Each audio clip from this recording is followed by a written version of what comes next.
Hey y'all, it's Steve, Hobo with Wood, and this video I'm going to be trying out a new product and showing you the results here.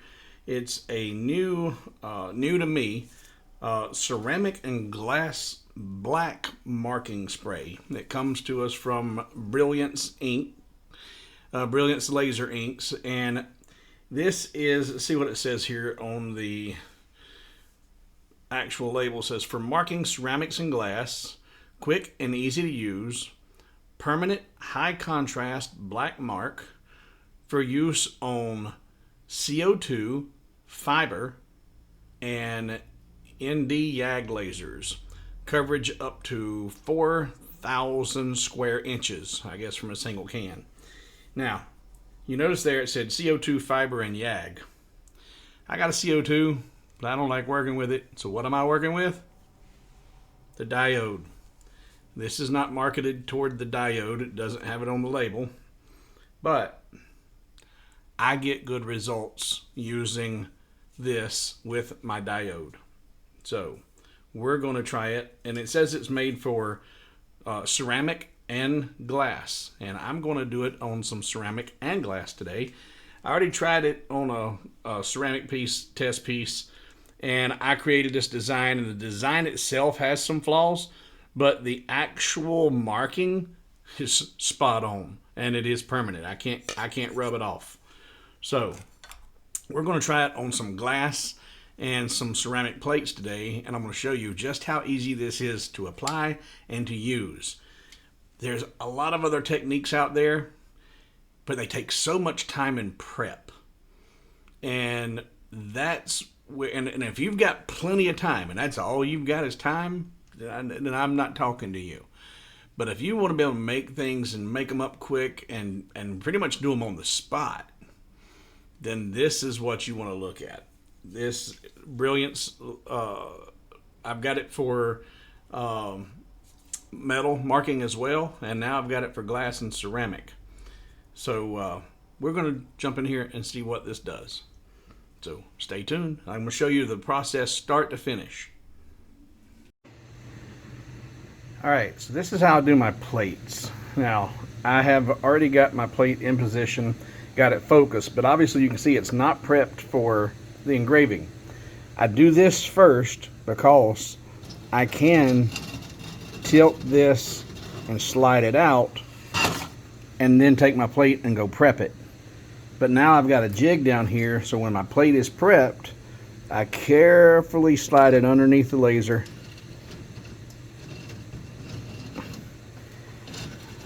and into position in a jig, and then move the jig back and make sure it's in home position, and now I'm ready to mark and engrave. So now let me go prep the plate. Alright, so I'm in my paint room, also known as a former bathroom. But I've got my plate prepped, I've got my Brilliance all shook up, and I'm going to cover this. And you want to cover it until you want to make sure you got a good even coverage, and you don't want to see any gloss or shine, or you want to make sure it's evenly coated and you got a thick coat on there. Doesn't need to be super thick, but you want it uniform and fully covered. And what I do is I'll come here and I'll spray on the X, and then I'll come back and spray on the Y and feel like I got a good coverage. Now, I'm only going to be engraving this center section here, so I'm not going to cover the whole thing. Alright. And when I spray, I look for about a 50% overlap when I spray. So, start at the bottom, about 50% overlap, work my way up. And I'll come back over here and do the same thing.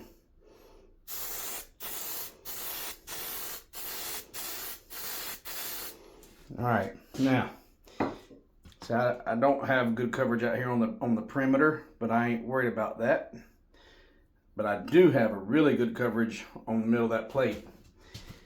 Now, there. If I stay there in that position, you can see the sheen, the shine, the reflectiveness on that wet material.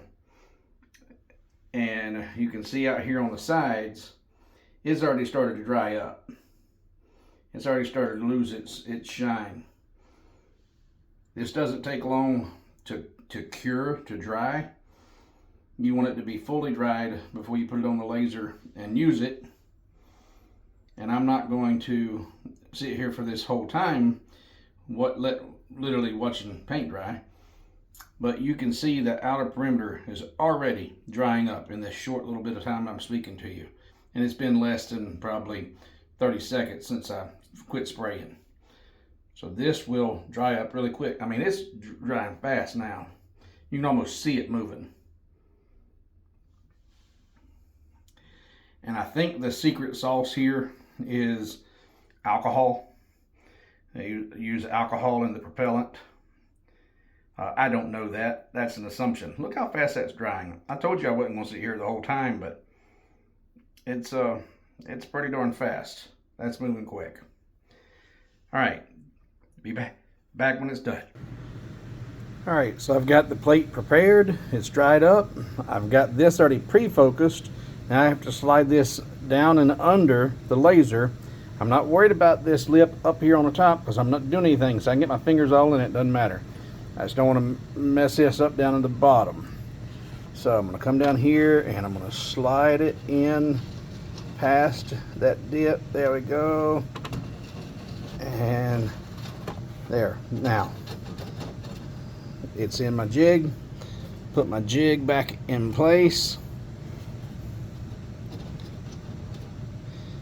And now I need to go over and set up the LightBurn. Alright, so in LightBurn I've got to do a few things.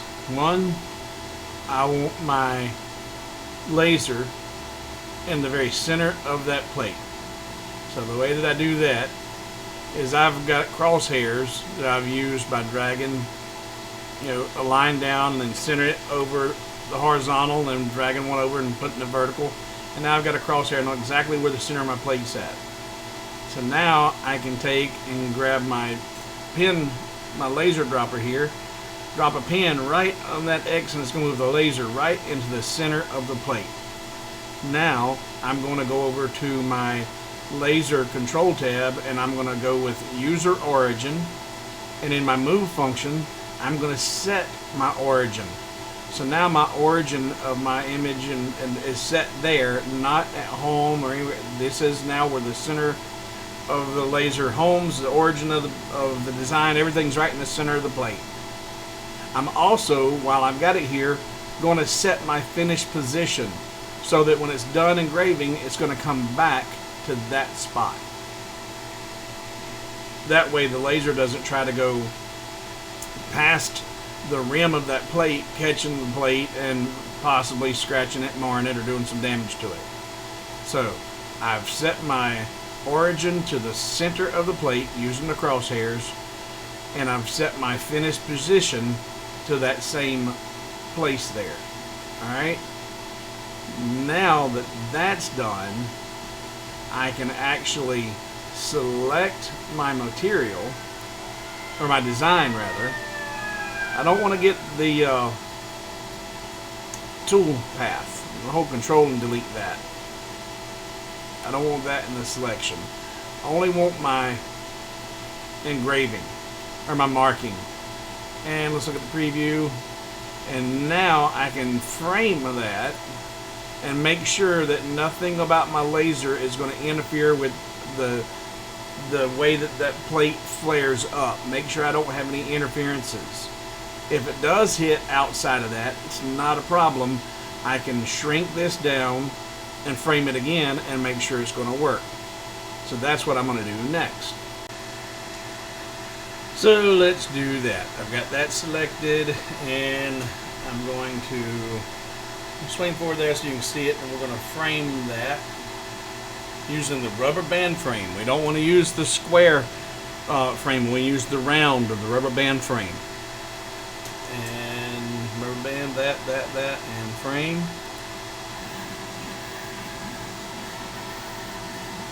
And I've got continuous framing on. So now I'm going to look.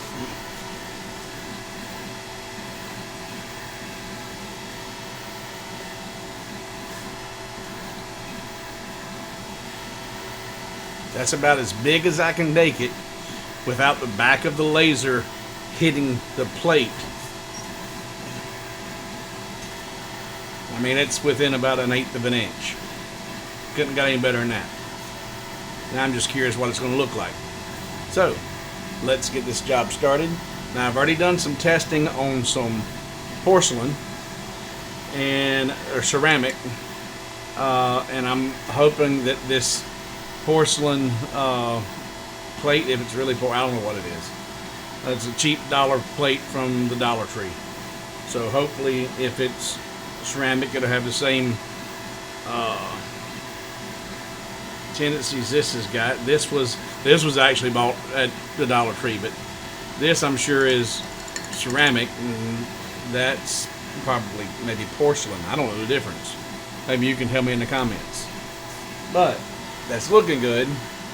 I'm going to use the same settings on this, and let's see what we got.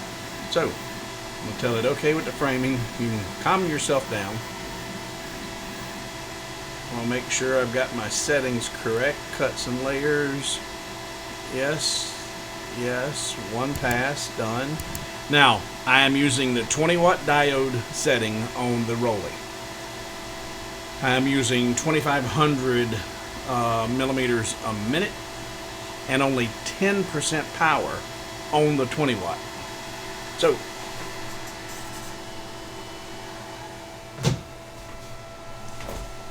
and I'm turning off the air assist.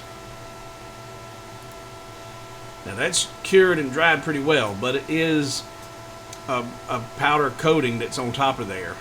We're not going to be cutting, so we don't need air assist.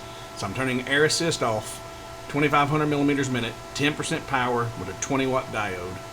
And we're going to, let me look and make sure I've got my optimization settings at their optimum.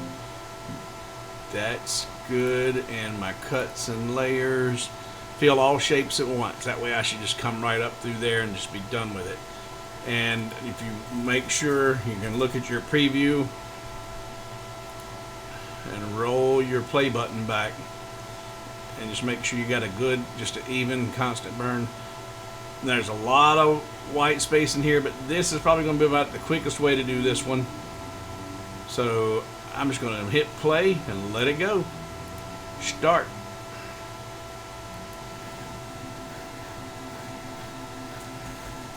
So she's at work. Fingers crossed. We'll see what we get. Stay tuned.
As you're seeing, it came right back to the center of the plate. What I can do now is raise the focus on it I don't have to worry about the plate hitting anything. Just pull that out. And I want to leave this here so you see that there's no sleight of hand. I'm going to just take a dry rag and wipe this off. Trying to do it one hand is a little tough. There we go.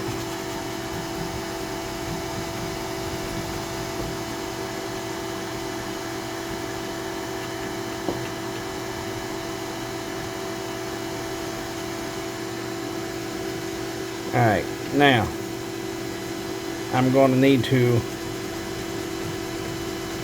go wash this, but I wanted to show you that it'll wipe off. You don't need any cleaners, paint thinners, nothing like that. So I'm going to take this, as the more I rub it, the more I wipe it off, the darker it's starting to get there. I'm going to take this though and run it under the kitchen sink. I'm clean this up real good and see what we got. Stay tuned. And there she is, all cleaned up, washed away. Really good positioning thanks to using the jig. And it's a nice finish on it. Now this is a really cheap plate, and I really don't know how, like I said, clue me in, what's the difference between ceramic and porcelain? But it did a good job. Alright, so I did this plate without doing any testing, which is a little bit of a no-no. You should always test new material and new products. And like I said, this is the first time working with this marking spray, and when I did do my speed test, I did it on this ceramic tile, and I got some really good variations and good results and knew what I needed to do on this ceramic tile. I took those results and used them on this, was probably ceramic plate, not porcelain, but they've both got a glaze on them, I think. So I thought they would be similar, and it turned out pretty good using those settings. But I believe if I was to take the time and have done an actual speed and power test on this plate with that spray, I would have gotten an even better result.